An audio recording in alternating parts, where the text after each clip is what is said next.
Hallelujah. स्वागत है आप सबका मेरी भविष्यवाणियों की पुस्तक में।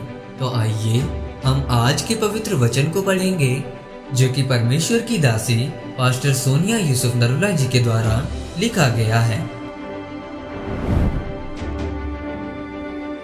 परमेश्वर की हजूरी को ना खोएं। जैसा कि उत्पत्ति की पुस्तक अध्याय 3 उसकी 17 आयत में लिखा है, आदम से उसने कहा, तूने जो अपनी पत्नी की बात सुनी और जिस वृक्ष के फल के विषय में मैंने तुझे आज्ञा दी थी कि तू उसे ना खाना, उसको तूने खाया है, इसीलिए भूमि तेरे कारण श्रापित है।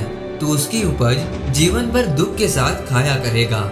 मेरे प्रियो, आज लोग सोचते हैं कि हम परमेश्वर की आवाज को कैसे सुने, परमेश्वर की मर्जी को कैसे जाने। अगर आप परमेश्वर के लिखित वचन को पूरा नहीं करते तो आप परमेश्वर की आवाज को कभी भी नहीं सुन सकते।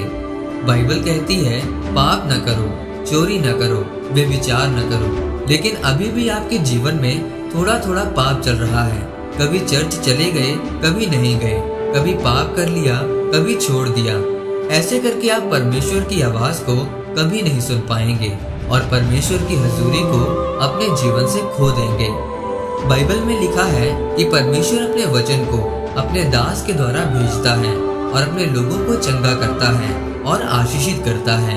मेरे प्रियो, याद रखें, अगर आप पाप में हैं तो पाप में रहकर आपके जीवन में परमेश्वर की हजूरी कभी नहीं आ सकती, क्योंकि परमेश्वर पवित्र परमेश्वर है। वो पाप से नहीं बल्कि पवित्रता से खुश होता है।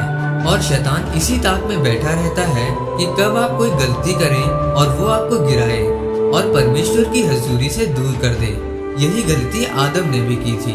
बाइबल बताती है कि आदम अदन के बाग में रहता था और परमेश्वर का दिया हुआ काम करता था। तब परमेश्वर ने सोचा कि मैं इसकी सारी जरूरतों को पूरा करूंगा। लेकिन जब हवा के बहकावे में आकर आदम ने पाप किया तो उसके जीवन से परमेश्वर की हजूरी चली गई।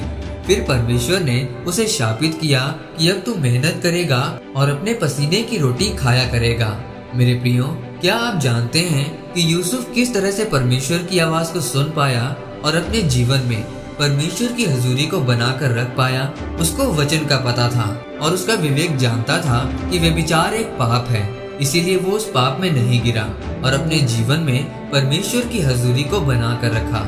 आज बहुत सारे लोग ऐसे हैं जो मसीही होते हुए भी दुनियावी कामों में फंसे हुए हैं। अगर बुआ के बेटे की शादी में नहीं गए तो वो नाराज हो जाएगी। अगर सरपंच के समारोह में नहीं गए तो वो नाराज हो जाएगा।